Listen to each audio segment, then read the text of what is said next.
ನಮಸ್ಕಾರ ಸ್ನೇಹಿತರೆ, ಹೇಗಿದ್ರೆ ಎಲ್ಲರೂ ಚೆನ್ನಾಗಿದ್ರೆ ಅಂದ್ಕೊಂಡು ಸ್ನೇಹಿತರೆ. ಎಲ್ರಿಗೂ ಮಿಸ್ಟರ್ ಮೀಡಿಯಾ ಯೂಟ್ಯೂಬ್ ಚಾನಲ್ಗೆ ಸ್ವಾಗತ ಸುಸ್ವಾಗತ. ಸ್ನೇಹಿತರೆ, ಈ 2026ರ ಈ ಒಂದು ವರ್ಷದಲ್ಲಿ ಫೆಬ್ರವರಿ ತಿಂಗಳಿನಲ್ಲಿ ಮೇಷರಾಶಿಯವರ ಭವಿಷ್ಯ ಹೇಗಿರಲಿದೆ, ಈ ಮೇಷರಾಶಿಯವರಿಗೆ ಈ ತಿಂಗಳು ಉಂಟಾಗ್ತಿರುವಂತಹ ಗ್ರಹ ಸಂಚಾರದ ಬದಲಾವಣೆಯಿಂದ ಏನೆಲ್ಲ ಬದಲಾವಣೆಗಳನ್ನು ಕಂಡಿದ್ದೀರಿ, ನಿಮ್ಮ ಜೀವನದಲ್ಲಿ ಯಾವುದರಲ್ಲಿ ಶುಭವಾಗಲಿದೆ, ಯಾವುದರಲ್ಲಿ ಬಹಳ ಎಚ್ಚರಿಕೆಯನ್ನು ವಹಿಸಬೇಕು, ಹಾಗೆಯೇ ಈ ತಿಂಗಳು ಇರುವಂತಹ ಗ್ರಹ ಸಂಚಾರದ ಬದಲಾವಣೆಯಿಂದಾಗಿ ವೃತ್ತಿ, ಆರೋಗ್ಯ, ಹಣಕಾಸು, ವೈವಾಹಿಕ ಜೀವನ, ಆರ್ಥಿಕ ಸ್ಥಿತಿ, ಕೌಟುಂಬಿಕ ಜೀವನದಲ್ಲಿ ಏನೆಲ್ಲ ಬದಲಾವಣೆಗಳನ್ನು ಕಂಡಿದ್ದೀರಿ, ಯಾವುದರಲ್ಲಿ ಶುಭವಾಗಲಿದೆ, ಯಾವುದರಲ್ಲಿ ಬಹಳ ಎಚ್ಚರಿಕೆಯನ್ನು ವಹಿಸಬೇಕು, ಇರುವಂತಹ ಸಮಸ್ಯೆಗಳಿಗೆ ಸರಳ ಪರಿಹಾರಗಳೇನು ಮಾಡಬೇಕು ಎನ್ನುವುದರ ಸಂಪೂರ್ಣ ಮಾಹಿತಿಯನ್ನು ಇದೇ ವಿಡಿಯೋದಲ್ಲಿ ತಿಳಿಸ್ಕೊಡ್ತಾ ಹೋಗ್ತಾನೆ ಸ್ನೇಹಿತರೆ. ಆದ್ದರಿಂದ ವಿಡಿಯೋನ ಸ್ಕಿಪ್ ಮಾಡದೆ ಇಲ್ಲಿಂದ ಕೊನೆ ತನಕ ನೋಡ್ತಾ ಬನ್ನಿ. ಸ್ಕಿಪ್ ಮಾಡಿ ವಿಡಿಯೋನ ನೋಡೋದ್ರಿಂದ ಅಷ್ಟು ಇನ್ಫಾರ್ಮೇಷನ್ ಅರ್ಥ ಆಗೋದಿಲ್ಲ ಸ್ನೇಹಿತರೆ. ಸೊ ಫಸ್ಟಿಂದ ಎಂಟು ತನಕ ವಿಡಿಯೋನ ವಾಚ್ ಮಾಡಿ. ಹಾಗೆ ನಮ್ಮ ಈ ವಿಡಿಯೋ ಇಷ್ಟ ಆಗಿತ್ತು ಅಂದರೆ ವಿಡಿಯೋಕ್ಕೆ ಒಂದು ಲೈಕ್ ಮಾಡಿ. ಚಾನಲ್ನ ಯಾರೇನೂ ನಮ್ಮ ಚಾನಲ್ನ ಸಬ್ಸ್ಕ್ರೈಬ್ ಮಾಡ್ಕೊಂಡಿಲ್ಲ ಅಂದರೆ ಈಗಲೇ ಸಬ್ಸ್ಕ್ರೈಬ್ ಮಾಡ್ಕೊಳ್ಳಿ ಸ್ನೇಹಿತರೆ. ಸಬ್ಸ್ಕ್ರೈಬ್ ಮಾಡ್ಕೊಂಡು ಪ್ರತಿನಿತ್ಯ ವಿಡಿಯೋ ವಾಚ್ ಮಾಡ್ತಿರೋರಿಗೆ ಥ್ಯಾಂಕ್ ಯು ಸೋ ಮಚ್ ಅಂತ ಹೇಳ್ತಾ, ಇನ್ನು ತಡ ಮಾಡೋದು ಬೇಡ ಸ್ನೇಹಿತರೆ. ಈ ಫೆಬ್ರವರಿ ತಿಂಗಳು ಹೇಗಿರಲಿದೆ ಎಂಬುದನ್ನು ಒಂದೊಂದಾಗಿ ನೋಡ್ತಾ ಬರೋಣ. ಹೌದು ಸ್ನೇಹಿತರೆ, ಈ ಫೆಬ್ರವರಿ 2026ರ ವರ್ಷದಲ್ಲಿ ಅತ್ಯಂತ ಪ್ರಭಾವಶಾಲಿ ತಿಂಗಳುಗಳಲ್ಲೂ ಕೂಡ ಒಂದಾಗಿರಲಿದೆ. ನಿಮ್ಮ ರಾಶಿ ಅಧಿಪತಿಯಾದಂತಹ ಮಂಗಳನು ಫೆಬ್ರವರಿ 23ರವರೆಗೆ ನಿಮ್ಮ ವೃತ್ತಿ ಸ್ಥಾನದಲ್ಲಿ 10ನೇ ಮನೆಯಲ್ಲಿ ಉಚ್ಚ ಸ್ಥಿತಿಯಲ್ಲಿ ಇರಲಿದ್ದಾರೆ. ಇದು ನಿಮಗೆ ಅಪ್ರತಿಮವಾದಂತಹ ಆತ್ಮವಿಶ್ವಾಸ ಮತ್ತು ನಾಯಕತ್ವದ ಗುಣಗಳನ್ನು ನೀಡಲಿದೆ. ಕಠಿಣವೆಂದು ಭಾವಿಸಿದ ಕೆಲಸಗಳನ್ನು ಸುಲಭವಾಗಿ ನಿಭಾಯಿಸ್ತಾ ಹೋಗ್ತೀರಿ. ಅದರಲ್ಲೂ ಈ ತಿಂಗಳ 2ನೇ ವಾರದಲ್ಲಿಯೇ ನಿಮ್ಮ ಲಾಭಸ್ಥಾನದಲ್ಲಿ 11ನೇ ಮನೆಯಲ್ಲಿ ಅಂದರೆ ಕುಂಭರಾಶಿಯಲ್ಲಿ ಬೃಹತ್ ಗ್ರಹಗಳ ಸಂಗಮವಾಗಲಿದೆ ಸ್ನೇಹಿತರೆ. ಇದು ಕೇವಲ ಶ್ರಮಕ್ಕೆ ಮಾತ್ರವಲ್ಲದೆ ನಿಮ್ಮ ಅದೃಷ್ಟಕ್ಕೂ ಹಾದಿಯನ್ನು ಮಾಡಿಕೊಡಲಿದೆ.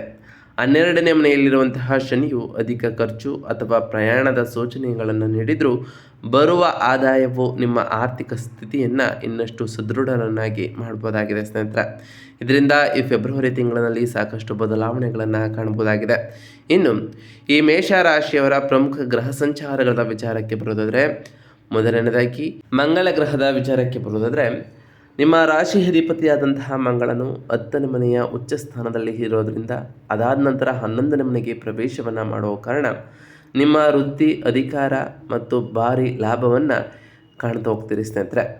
ಇನ್ನು ಸೂರ್ಯಗ್ರಹದ ವಿಚಾರಕ್ಕೆ ಬರೋದಾದರೆ, 10ನೇ ಮನೆಯಿಂದ 11ನೇ ಮನೆಗೆ ರಾಶಿ ಬದಲಾವಣೆಯನ್ನು ಸೂರ್ಯ ಮಾಡೋ ಕಾರಣ ಸರ್ಕಾರಿ ಸೌಲಭ್ಯಗಳು ಮತ್ತು ಸಾಮಾಜಿಕ ಗೌರವದ ವಿಚಾರಗಳಲ್ಲಿ ಸೂರ್ಯನು ಸಾಕಷ್ಟು ಪ್ರಭಾವವನ್ನು ನಿಮ್ಮ ವಿಷಯಗಳ ಮೇಲೆ ಬೀರಲಿದ್ದಾನೆ ಸ್ನೇಹಿತರೆ.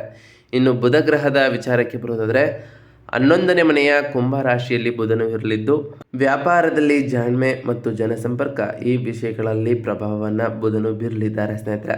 ಇನ್ನು ಶನಿ ಗ್ರಹದ ವಿಚಾರಕ್ಕೆ ಬರೋದಾದರೆ, 12ನೇ ಮನೆಯ ಮೀನರಾಶಿಯಲ್ಲಿ ಶನಿಯು ಇರಲಿದ್ದು ವಿದೇಶಿ ಪ್ರಯಾಣ ಮತ್ತು ನಿದ್ರಾಹೀನತೆ ಈ ವಿಷಯಗಳಲ್ಲಿ ಬಹಳ ಎಚ್ಚರಿಕೆಯಿಂದ ಈ ರಾಶಿಯವರು ಇರಬೇಕಾಗಿರ್ತದೆ.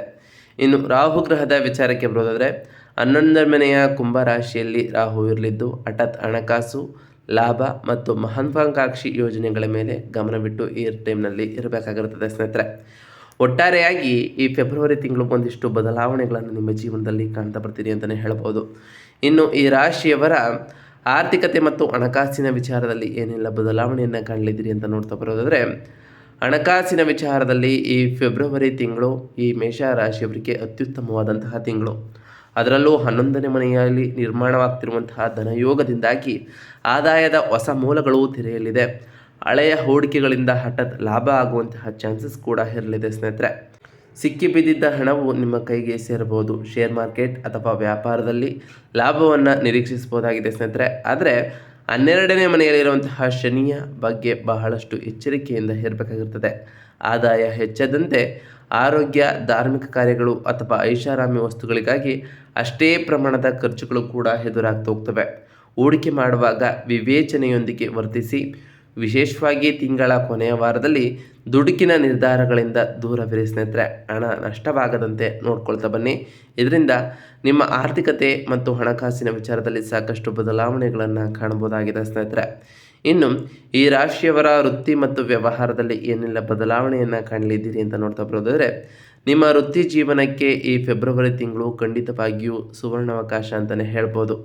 ಫೆಬ್ರವರಿ 23ರವರೆಗೆ ಮಂಗಳನು ಮಕರ ರಾಶಿಯಲ್ಲಿ ಉಚ್ಚ ಸ್ಥಿತಿಯಲ್ಲಿ ಇರುವ ಕಾರಣ ನಿಮ್ಮ ವೃತ್ತಿ ಜೀವನದಲ್ಲಿ ಅಸಾಧಾರಣವಾದಂತಹ ಯಶಸ್ಸನ್ನು ನೀವು ಕಾಣಲಿದ್ದೀರಿ ಸ್ನೇಹಿತರೆ. ನೀವು ಕೆಲಸದ ಸ್ಥಳದಲ್ಲಿ ಪ್ರತಿಸ್ಪರ್ಧಿಗಳನ್ನು ಸೋಲಿಸುವಿರಿ ಮತ್ತು ಮೇಲಾಧಿಕಾರಿಗಳ ಮೆಚ್ಚುಗೆಗೆ ಪಾತ್ರ ಆಗ್ತಾ ಹೋಗ್ತೀರಿ. ಬಡ್ತಿ ಅಥವಾ ದೊಡ್ಡ ಜವಾಬ್ದಾರಿಗಾಗಿ ಕಾಯುತ್ತಿದ್ದರೆ ಈ ತಿಂಗಳು ಶುಭ ವಾರ್ತೆಯನ್ನು ಕೂಡ ಕೇಳ್ತಾ ಹೋಗ್ತೀರಿ ಸ್ನೇಹಿತರೆ. ಅದರಲ್ಲೂ ಈ ತಿಂಗಳ 2ನೇ ವಾರದಲ್ಲಿ ಕುಂಭ ರಾಶಿಯ ಪ್ರಭಾವ ಹೆಚ್ಚಾಗೋದ್ರಿಂದ ಉದ್ಯಮಿಗಳಿಗೆ ಹೊಸ ಗ್ರಾಹಕರ ಸಂಪರ್ಕವೂ ಕೂಡ ದೊರೆಯಲಿದೆ. ಆದರೆ ಫೆಬ್ರವರಿ 23ರ ನಂತರ ಮಂಗಳನು ರಾಹುವಿನೊಂದಿಗೆ ಸೇರಿರೋದ್ರಿಂದ ಅಂಗಾರಕ ಯೋಗ ಉಂಟಾಗಲಿದೆ. ಈ ಸಮಯದಲ್ಲಿ ಸಹೋದ್ಯೋಗಿಗಳೊಂದಿಗೆ ವಾಗ್ವಾದಕ್ಕೆ ಇಳಿಯಬೇಡಿ ಮತ್ತು ಅವಸರದ ನಿರ್ಧಾರಗಳನ್ನು ಈ ಟೈಮ್ನಲ್ಲಿ ತೆಗೆದುಕೊಳ್ಳಲಿಕ್ಕೆ ಹೋಗಬೇಡಿ ಸ್ನೇಹಿತರೆ.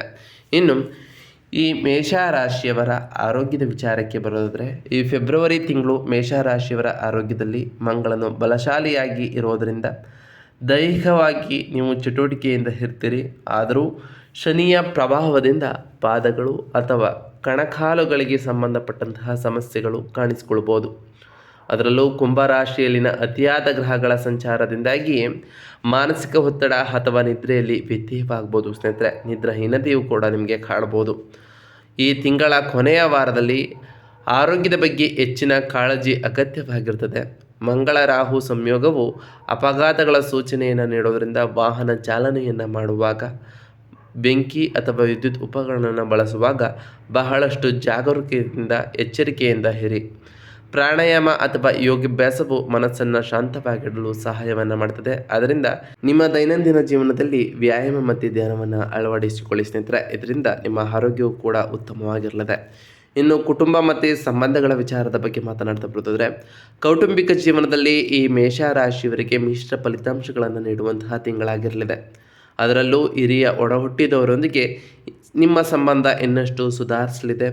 ಸಾಮಾಜಿಕ ಸಮಾರಂಭಗಳಲ್ಲಿ ಪಾಲ್ಗೊಳ್ಳುವಂತಹ ಅವಕಾಶಗಳು ಕೂಡ ಈ ರಾಶಿಯವರಿಗೆ ಸಿಗಲಿದ್ದು ನಿಮ್ಮ ಜನಪ್ರಿಯತೆ ಇನ್ನಷ್ಟು ಹೆಚ್ಚಾಗಲಿದೆ.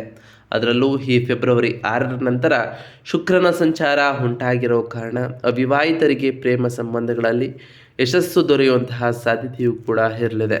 ಆದರೆ 5ನೇ ಮನೆಯಲ್ಲಿ ಕೇತುವಿನ ಉಪಸ್ಥಿತಿಯು ಮಕ್ಕಳ ಬಗ್ಗೆ ಚಿಂತೆ ಅಥವಾ ಪ್ರೇಮ ಸಂಬಂಧಗಳಲ್ಲಿ ಸಣ್ಣ ಪುಟ್ಟ ಭಿನ್ನಾಭಿಪ್ರಾಯಗಳನ್ನು ತರಬಹುದು.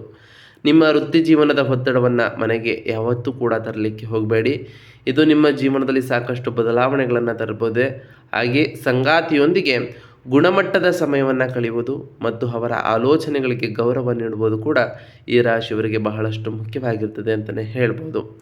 ಇನ್ನು ಈ ರಾಶಿಯವರ ಶಿಕ್ಷಣದ ವಿಚಾರಕ್ಕೆ ಬರೋದಾದರೆ ಈ ಮೇಷ ರಾಶಿಯವರಿಗೆ ಈ ಫೆಬ್ರವರಿ ತಿಂಗಳಿನಲ್ಲಿ ಅದರಲ್ಲೂ ವಿದ್ಯಾರ್ಥಿಗಳಿಗೆ ವಿಶೇಷವಾಗಿ ತಾಂತ್ರಿಕ ಇಂಜಿನಿಯರಿಂಗ್ ಅಥವಾ ರಕ್ಷಣಾ ಕ್ಷೇತ್ರಕ್ಕೆ ಸಂಬಂಧಪಟ್ಟಂತಹ ಅಭ್ಯಾಸಗಳನ್ನು ಮಾಡ್ತಿರುವವರಿಗೆ ಇದು ಸುವರ್ಣಾವಕಾಶ, ಸುವರ್ಣ ಸಮಯ ಅಂತಲೇ ಹೇಳ್ಬೋದು. ಮಂಗಳನ ಬಲವು ಸ್ಪರ್ಧಾತ್ಮಕ ಪರೀಕ್ಷೆಗಳಲ್ಲಿ ಜಯವನ್ನು ಈ ರಾಶಿಯವರಿಗೆ ತಂದುಕೊಡಲಿದೆ. ನಿಮ್ಮ ಏಕಾಗ್ರತೆ ಮತ್ತು ಕಠಿಣ ಪರಿಶ್ರಮಕ್ಕೆ ತಕ್ಕಂತಹ ಪ್ರತಿಫಲವೂ ಕೂಡ ಈ ರಾಶಿಯವರಿಗೆ ಸಿಗಲಿದೆ ಅಂತಲೇ ಹೇಳ್ಬೋದು. ಸೈದ್ಧಾಂತಿಕ ಅಥವಾ ಕಲಾ ವಿಷಯಗಳ ವಿದ್ಯಾರ್ಥಿಗಳಿಗೆ ಸ್ವಲ್ಪ ಏಕಾಗ್ರತೆ ಕೊರತೆ ಉಂಟಾಗಬಹುದು. ವಿದೇಶದಲ್ಲಿ ಉನ್ನತ ಶಿಕ್ಷಣ ಪಡೆಯಲು ಇಚ್ಛಿಸುತ್ತಿರುವವರಿಗೆ ಈ ತಿಂಗಳು ಪೂರಕವಾದಂತಹ ಸುದ್ದಿಗಳು ಕೂಡ ಸಿಗಲಿದೆ. ಇದರಿಂದ ನಿಮ್ಮ ಜೀವನದಲ್ಲಿ ಸಾಕಷ್ಟು ಬದಲಾವಣೆಗಳನ್ನು ಈ ಫೆಬ್ರವರಿ ತಿಂಗಳಿನಲ್ಲಿ ಈ ಮೇಷ ರಾಶಿಯವರು ಕಾಣ್ಬೋದು ಅಂತ ಹೇಳ್ತಾ, ಇನ್ನು ಈ ಫೆಬ್ರವರಿ ತಿಂಗಳಿನಲ್ಲಿ ವೈದಿಕ ಪರಿಹಾರಗಳೇನು ಏನೆಲ್ಲ ಮಾಡಬಹುದು, ಮಂಗಳನ ಶುಭ ಫಲಗಳನ್ನು ಹೆಚ್ಚಿಸಲು ಮತ್ತು ಶನಿ ಹಾಗೂ ಮಂಗಳ ರಾಹು ಸಂಯೋಗದ ನಕಾರಾತ್ಮಕ ಪ್ರಭಾವಗಳನ್ನು ಕಡಿಮೆ ಮಾಡಲು ನೀವು ಮಾಡಬೇಕಾಗಿರುವಂತಹ ಸರಳ ಪರಿಹಾರಗಳೇನು ಅಂತ ನೋಡ್ತಾ ಬರೋದಾದರೆ, ಮಂಗಳವಾರದಂದು ಕೆಂಪು ಬೇಳೆ ಅಥವಾ ತಾಮ್ರದ ವಸ್ತುಗಳನ್ನು ದಾನ ಮಾಡಿ ಸ್ನೇಹಿತರೆ. ಪ್ರತಿ ಮಂಗಳವಾರದಂದು ಓಂ ಅಂಗರಾಯಕಾಯ ನಮಃ ಎಂಬ ಮಂತ್ರವನ್ನು ಜಪಿಸಿ ಸ್ನೇಹಿತರೆ. ಇದರಿಂದ ಆ ಮಂಗಳ ದೇವನ ಆಶೀರ್ವಾದವೂ ಕೂಡ ಸಿಗಲಿದೆ. ಸುಬ್ರಹ್ಮಣ್ಯ ಆರಾಧನೆಯನ್ನು ಮಾಡಿ ಸ್ನೇಹಿತರೆ. ಮಂಗಳ ಮತ್ತು ರಾಹುವಿನ ತೀವ್ರತೆಯನ್ನು ತಡೆಯಲು ಶ್ರೀ ಸುಬ್ರಹ್ಮಣ್ಯ ಸ್ವಾಮಿಯ ಆರಾಧನೆಯನ್ನು ಮಾಡೋದರಿಂದ ಇದರ ತೀವ್ರತೆ ಇನ್ನಷ್ಟು ಕಡಿಮೆ ಆಗ್ತಾ ಹೋಗ್ತದೆ ಅಂತಲೇ ಹೇಳ್ಬೋದು. ಪ್ರತಿ ಶನಿವಾರದಂದು ಸಂಜೆ ಅಶ್ವತ್ಥ ಮರಕ್ಕೆ ಎಳ್ಳೆಣ್ಣೆ ದೀಪವನ್ನು ಹಚ್ಚಿ, ಇದು ಅನಗತ್ಯವಾದಂತಹ ಖರ್ಚು ಮತ್ತು ಮಾನಸಿಕ ಒತ್ತಡವನ್ನು ಕಡಿಮೆ ಮಾಡಲಿದೆ ಅಂತಲೇ ಹೇಳ್ಬೋದು. ಪ್ರತಿ ಶನಿವಾರದಂದು ಓಂ ಶಂ ಶನೈಶ್ವರಾಯ ನಮಃ ಎಂಬ ಮಂತ್ರವನ್ನು ಜಪಿಸಿ, ಇದರಿಂದ ಆ ಶನಿದೇವರ ಕೃಪೆಗೂ ಕೂಡ ನೀವು ಪಾತ್ರರಾಗ್ತೀರಿ. ಪ್ರತಿದಿನ ಹನುಮಾನ್ ಚಾಲಿಸವನ್ನು ಪಠಿಸಿ ಸ್ನೇಹಿತರೆ. ವಿಶೇಷವಾಗಿ ಮಂಗಳವಾರ ಮತ್ತು ಶನಿವಾರದಂದು ದೇವಸ್ಥಾನಕ್ಕೆ ಭೇಟಿಯನ್ನು ನೀಡೋದರಿಂದ ಸಾಕಷ್ಟು ಬದಲಾವಣೆಗಳನ್ನು ನಿಮ್ಮ ಜೀವನದಲ್ಲಿ ಕಾಣ್ಬೋದಾಗಿದೆ ಸ್ನೇಹಿತರೆ. ನಾವು ತಿಳಿಸ್ಕೊಟ್ಟಿರುವಂತಹ ಈ ಸರಳ ಪರಿಹಾರಗಳನ್ನು ರಾಶಿಯವರು ಮಾಡಿದ್ದೇ ಆದರೆ ನಿಮ್ಮ ಜೀವನದಲ್ಲಿ ಸಾಕಷ್ಟು ಬದಲಾವಣೆಗಳನ್ನು ಕಾಣ್ತಾ ಬರ್ತೀರಿ. ನೀವು ಅಂದುಕೊಂಡಿರುವಂತಹ ಕಾರ್ಯಗಳು ಯಾವುದೇ ಅಡೆತಡೆ ಇಲ್ಲದೆ ನೆರವೇರ್ತಾ ಬರ್ತದೆ ಸ್ನೇಹಿತರೆ. ಹಾಗೆಯೇ ಪ್ರತಿ ಶುಕ್ರವಾರದಂದು ತಾಯಿ ಜಗನ್ಮಾತೆಯಾದಂತಹ ಲಕ್ಷ್ಮೀ ದೇವಿಗೆ ಪೂಜೆಯನ್ನು ಸಲ್ಲಿಸಿ. ಇದರಿಂದ ನಿಮ್ಮ ಮನೆಯಲ್ಲಿ ಸುಖ ಸಮೃದ್ಧಿಯ ಜೊತೆಗೆ ಸಂಪತ್ತು ಕೂಡ ಹೆಚ್ಚಾಗಲಿದೆ ಸ್ನೇಹಿತರೆ. ಇದಾಗಿತ್ತು ಇವತ್ತಿನ ಒಂದು ವಿಡಿಯೋ ಸ್ನೇಹಿತರೆ. ವಿಡಿಯೋ ಇಷ್ಟ ಆಗಿತ್ತು ಅಂದರೆ ವಿಡಿಯೋಗೆ ಒಂದು ಲೈಕ್ ಮಾಡಿ. ಚಾನಲ್ನ ಯಾರೇನೂ ನಮ್ಮ ಚಾನಲ್ನ ಸಬ್ಸ್ಕ್ರೈಬ್ ಮಾಡ್ಕೊಂಡಿಲ್ಲ ಅಂದರೆ ಈಗಲೇ ಸಬ್ಸ್ಕ್ರೈಬ್ ಮಾಡ್ಕೊಳ್ಳಿ. ಸಬ್ಸ್ಕ್ರೈಬ್ ಮಾಡಿಕೊಂಡು ಪ್ರತಿನಿತ್ಯ ವಿಡಿಯೋ ವಾಚ್ ಮಾಡ್ತಿರೋರಿಗೆ ಥ್ಯಾಂಕ್ ಯು ಸೋ ಮಚ್ ಅಂತ ಹೇಳ್ತಾ, ಹಾಗೆ ಕಮೆಂಟ್ನಲ್ಲಿ ಓಂ ಶನೈಶ್ವರಾಯ ನಮಃ, ಓಂ ಅಂಗರಾಯಕಾಯ ನಮಃ, ಓಂ ಗುರುಭ್ಯೋ ನಮಃ, ಓಂ ಲಕ್ಷ್ಮೀನಾರಾಯಣಾಯ ನಮಃ, ಓಂ ಹನುಮಂತಾಯ ನಮಃ ಎಂದು ಕಮೆಂಟ್ ಮಾಡಿ ಸ್ನೇಹಿತರೆ. ಆ ಶನಿದೇವರು, ಗುರುದೇವ, ಲಕ್ಷ್ಮೀನಾರಾಯಣ, ಹನುಮಂತ ನಿಮಗೆ ಆಯುಷ್ಯ ಆರೋಗ್ಯ ಸಮೃದ್ಧಿಗಳನ್ನು ಕೊಟ್ಟು ಕಾಪಾಡಲಿ. ನೀವು ಅಂದುಕೊಂಡಿರುವಂತಹ ಕಾರ್ಯಗಳು ಯಾವುದೇ ಅಡೆತಡೆ ಇಲ್ಲದೆ ನೆರವೇರಲಿ ಅಂತ ಆ ದೇವರಲ್ಲಿ ಕೇಳ್ಕೊಳ್ತಾ ಇವತ್ತಿನ ಒಂದು ವಿಡಿಯೋನ ಮುಗಿಸ್ತಿದ್ದೀನಿ ಸ್ನೇಹಿತರೆ. ಸಿಗ್ತೀನಿ ಮತ್ತೊಂದು ವಿಡಿಯೋದೊಂದಿಗೆ. Thank you for watching.